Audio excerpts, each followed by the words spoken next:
good morning sa tanan. So, ang palisiya gyud ni Bureau of Fire regarding sa pagbaligya o mga pyrotechnics o fireworks is mag-agi gyud siya legal na process. So, natay ginatawag na special permit wherein ginakuha kini sa lokal na to nga panggamahanan. At the same time, karipod ma-monitor na to kung kinsa to mga respective na mga nagabaligya ron or kinsa ra to allow na mobaligyan ng mga pyrotechnics and fireworks. At the same time, i-appeal na po dito kung asa sila pwede magbaligya kay nag-set aside yun o ang designated kung asa ra gyud sila mag-display sa ilahang mga produkto. O karipod pagsulod kay Bureau of Fire ang mga permit ato pong magahimo tag mga inspection aron masiguro na to o makita na to nga ang ilang tindahan is safety against sa sunog. So mao na mga gipanghimo karon ni Bureau of Fire. At the same time, kung tuloy-tuloy na gyud ang pag-display nila, adlaw-adlaw na to silang i-monitor. At the same time, maghatag punta og mga pahimangdo sa mga mosulod dito nila nga mga customers aron safety sila sa paggamit sa maong mga produkto. Okay. Sir, unsa nga to mga allowed o prohibited na firecrackers sa tuwang lugar, sir? Ang kara siya, ang allowed is naagyo yung listahan nga gipagawas ang ato ang Philippine National Police kung asa ra nagalimit ang maong produkto. Pero sa paghimo nga standard is gamay ra nga portion sa pulbura ang pwedeng pagagamiton o kini siya is pabuto nga dili nga gunitan kun dili pabuto siya nga ibutang ra then duslitan ug mga pasiga ra halos. So walay indirect contact na pabuto nga gunitan sa maong mugamit aron safety sila nga dili mubuto sa ilahang kamot or dili mubuto sa nga duol sila o masiguro na to nga ang produkto pod nga gigawas nila sa market is safety.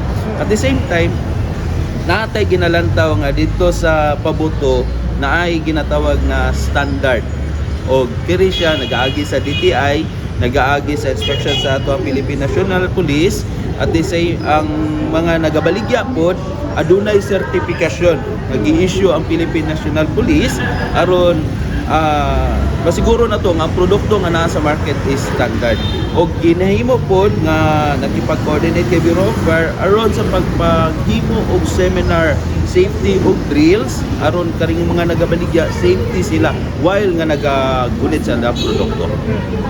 Sir, unsa mga multa o penalty sa mga madakpan nga nagagamit or nagabaligya og illegal nga firecrackers, sir? So ang karang penalty na ay pwede silang makulong o pwede po na to nga i-confiscahon ang maong produkto nga dili na gyud maabot dito sa market. Okay, because ang mag-agwanta man good or ang sa injury or ang mahimong madisgrasya is ato ang publiko. So dara sila ang madakpan nga nagabaligya o mga illegal, makonsider na itong illegal kay una-una wala man sila yung permit, wala po sila niagi dito sa saktong proseso. So pwede na to sila pag pinaltihan o pwede po sila makulong. Okay. Dili lang ba ni sa mga dagko nga mga stores or pati ba sa mga gagmay? Tanan gikan sa gagmay hangtod sa dagko. So ang buot pasabot niini kung gagmay ka, kuha gyapon ka og permit. So kung dagko ka, mas labaw nga makuha ka og permit. O sa may nganong makuha man jud og permit. Kay aron ang pagsu-enroll nimo sa permit, naaman imong pangalan didto ug ma-monitor namo ang imuhang gibaligya. Ug ikaduha, malimitahan nato kung unsa ra gyud kadaghan ang pwedeng ibaligya. Dili man gud na siya nga allowed ta nga mabaligya pagpagusto tag pila to ang isulod sa ato ang tindahan kay tungod in demand ang produkto. So mahimong delikado ang publiko ni ana. Labi na gyud kung naa siya sa display area. So ang ginaingon na mo limitahan. Gi-allow sila pero limited ra ang pagbutang sa produkto. Let us say, for example, kung within a certain hours, kung gikan ka buntag, naara ka, pwede ra ka sa 5 ka kilo, pagkahurot sa imong 5 ka kilo, pwede na po ka mudugang og 5 ka kilo. So, ang 5 ka kilo, dili ingana kakusog ang iyang mahimong, kung ma-disgrasya man, dili siya ingana ka kusog ang mahimo niyang damage kay makaya ra nato i-contain even sa ila kay naghimo man ta og safety og drills sa pag prior nila nga magbaligya. Okay, sir, unsa inyo ang mga ginahimo nga lakang karon for information campaign para mapalapdan nato ang awareness on firecracker safety? Karon wala pa may naga-display, although naa na may online nga nagabaligya.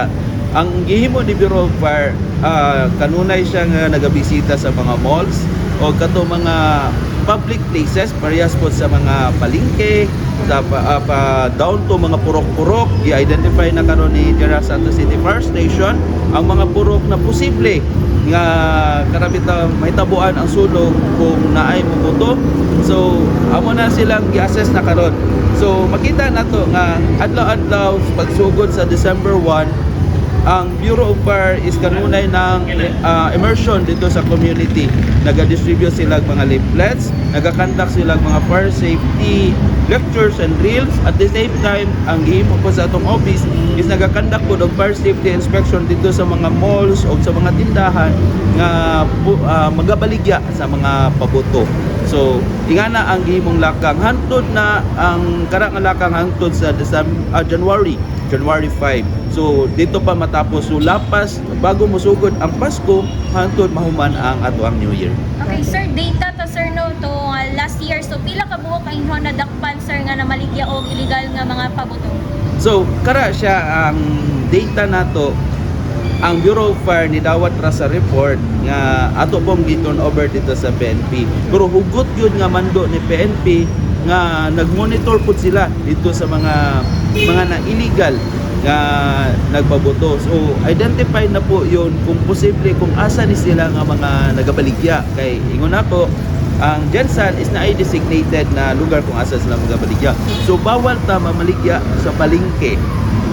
Bawal ta mamaligya sa mga ginatawag natong talipapa. So bawal ta mamaligya online kung wala tay sa permit. So kara siya gihimong lakang coordinated nato na dito sa PNP kay ang whole effort ang safety man gyud sa ato ang mga generals ang atong ginauna. How about sir ang ato ang sa mga Christmas lights unsa pud ato ang pahimangnoan na sir? Sa Christmas lights kanunay na mong ginapahinumdom nga upalit ta og Christmas lights nga naagi tatak nga ICC nga wherein nga kari siya niagi ang produkto dito sa DTI approved by the Bureau of Product Standard o kara siya moadto sa market. So mora na ato ang paliton na produkto.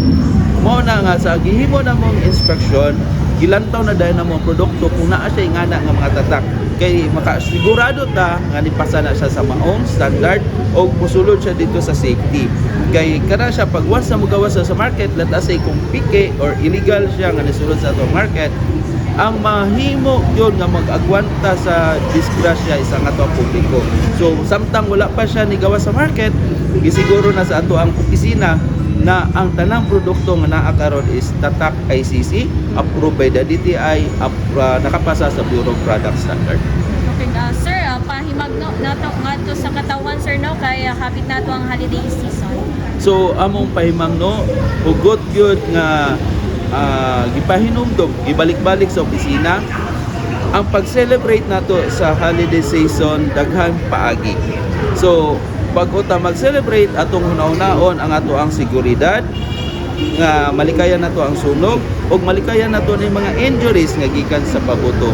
O kung mulakaw ta sa ato ang balay, siguraduhon nato nga patay tanan ang ato ang kuryente. Walay nakabilin nga nakasaksak. Walay nakabilin kung mga niluto.